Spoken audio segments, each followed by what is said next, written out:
प्रधानमन्त्रीज्यूलाई फेरि पनि हाम्रो अनुरोध छ, तपाई हाम्रो लिडर हो, यो संसदको लिडर हो, सरकारको लिडर हो, हैन? पुरै नेपाली 3 करोड नेपालीको अभिभावक हो। तपाई आफ्नो जिम्मेवारीबाट भाग्न पाउनुहुन्न। हामी सबै मिलेर काम गरौं भन्ने कुरामा मेरो जोड छ। काम गर्दा सानो भइदैन।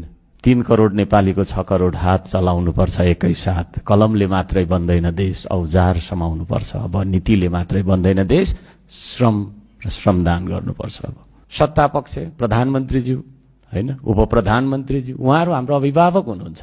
उहाँहरूले हामीले कहिल्यै बोलाउनु भएन। नीति बनाऊ आउनुस् न, के छ, बजेट बनाऊ आउनुस् न भन्नु भएन। हामीले एपोइन्टमेन्ट लिएर भेट्नुपर्ने बाध्यताहरू धेरै छन्।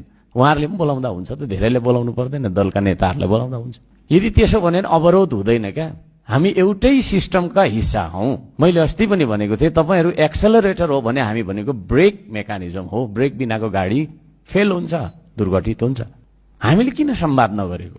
संवाद नभएरै यस्तो भइराखेको छ। हामीले संवादै गर्दैनौँ, भेट्दैनौँ।